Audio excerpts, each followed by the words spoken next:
assessing technology-rich projects. Assessment's such a critical part. We need to tell students how they're going to be evaluated before they start the project so that they know what is expected. And the process has to go through the entire time of the project. There needs to be formative as well as summative assessment. So let's start with formative. This means it's going on during the entire project. Students know expectations up front, they'll know exactly what they are to be doing, and then they're going to be using the data all the way through to pace the time spent on the project, the content, the instruction, everything. It's ongoing data collection in all different formats. Now, summative usually is a culminating assessment at the end, and as we turn to the Common Core State Standards, we really have to be thinking about having students demonstrate what they know. That's the key, and that is repeated all the way through the Common Core Standards. So demonstrate what they know. Well, if they are going to demonstrate what they know, they have to know what was expected of them going into the project. So that's what we're really going to be hitting today is not as much the summative assessment as how do you structure it that they know exactly what it's expected to be assessed. Okay. I'm always about time saving. Save everybody time.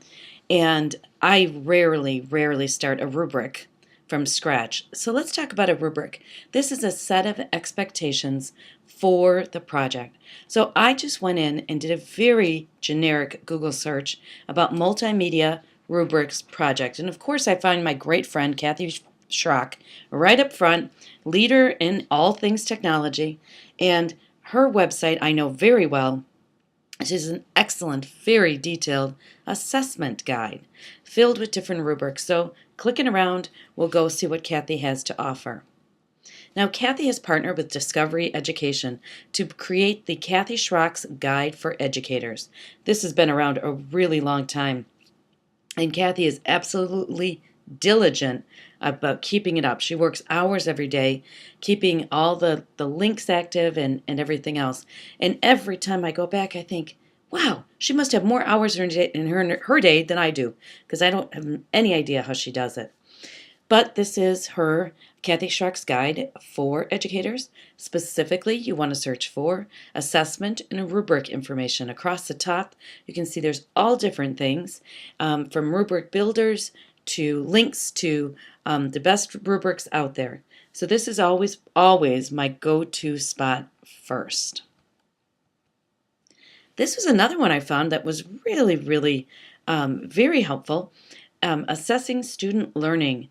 The Ed Tech Teacher, the 21st Learning Project. They'll come out, they'll work with your teachers. They have lots and lots of resources at the edtechteacher.org. And I thought, wow, this is really some great stuff. So there's the link. Fantastic. Even goes far beyond assessment, but the great section on assessment and digital projects. Now, this has been around really long time. Rubrics is created for project-based learning rubrics, for you to make one. But again, don't start from scratch. Let's see if we can find something out there already. So let me show you what that would look like. Let's start here with what is a rubric. Oh, this is a pretty harsh one. A, B, C, F. Okay. That's usually there's a number scale, but what is interesting about this is the first search I did was on multimedia. And then I found so many of them, I actually put in a Web 2.0 tool, which is Animoto, to see if I can narrow it down. Now, if I was doing this with my students, I'd look very closely at this rubric to make sure it met my expectations. And then again, I would always cite where did I get the rubric from. So don't just steal it and say it's yours. You want to say, original source and then give the original source. The searching in Rubistar was actually very good. Just searching for Animoto itself, that was it. I found 7. And the 7 were very good. I would actually, if I was going to be doing an Animoto project, what I would do is I would go search and compare all of those 7. So in the reality in a classroom, you might have one group working on Animoto, one group on VoiceThread, one group making a movie with Windows Movie Maker. You probably want to have a variety of rubrics available so that a group that's working on that can go over and get that rubric so they know exactly what your expectations are for that project. So I noticed that there's short ones, there's long ones. If they're going to do an autobiographical Animoto, there's a rubric there. So don't start from scratch. Take a look and see if anything is there that you might potentially be able to use pieces of. This is another one, and when I looked at this, I thought, oh, it's a little busy, but I liked the self-evaluation and the teacher evaluation column. We usually sometimes forget that, and we have to make sure that we can see the teacher comments as well as maybe even some peer comments before we went ahead and did this. So you really have to look at the rubric to see if it's exactly what you want. It's all about the content, and what I find in the classroom is if you organize your rubrics, regardless of what content area you're in, do you do them in a similar model that really helps students? Like, you don't want them to go from a reading assignment where it's A to F, they can then come over here to 1 to 4, and next time it might be 20 to 10. So you try to come up with a format that you like and that works for the projects that you ask students to do. This one, I could not believe how many very specific rubrics that were available. When I went out to Google and I just put in a wiki, I put in a website rubric, multimedia, iMovie, Windows Movie Maker. I was dumbfounded at how many I could find, and definitely enough to pick and choose from each one to come up with exactly what I wanted. So I was really shocked. And so that going out, start at Google and go out and put what you want your rubric to be about and start there. Now remember, when we use rubrics, you don't wait till the end of the project to give it to the students. You give it to them at the beginning and saying, this is what we're working for. Have them set their goals. What do they want to get out of this project? How much work are they willing to put into it? I also did notice on Kathy SCHROCK'S, a fantastic site, that there was some rubrics to evaluate how the group worked together, which is really important so you can find out, did everybody contribute to this final product? Or was it left in the hands of a couple of different people? So you really want to make sure that you're doing a good job. But remember, let's just go back to the very beginning. Formative assessment is going on all the time.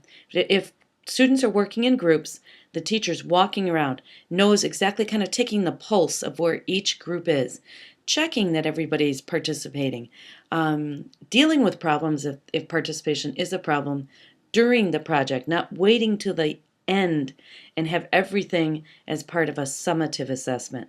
So that formative assessment works hand in hand with the summative to help students understand what's expected and to help them stay on course to get to the final assessment. Now, I can't believe how many rubric sites that are out there.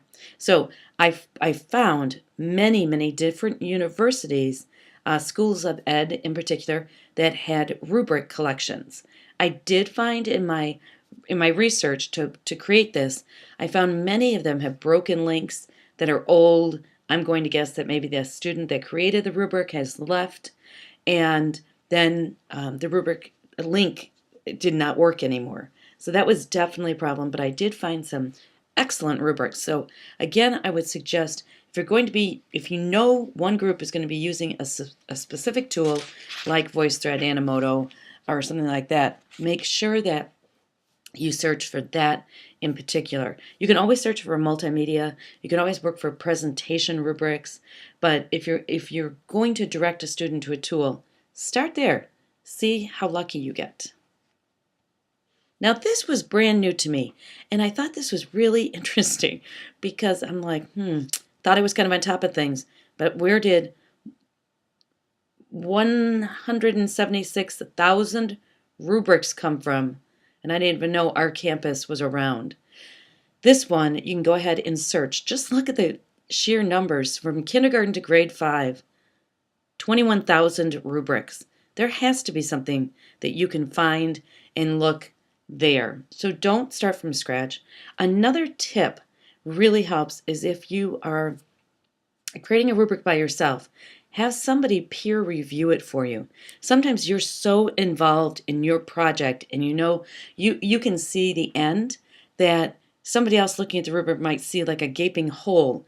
A lot of times that happens between like the mid, if there's like 4 columns, all of a sudden it kind of jumps between the columns. So have somebody review it.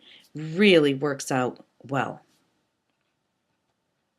Now, assessing technology projects, if a student works on a project for weeks or sometimes months, you can't just take out your purple pen and put 1 grade with no comments.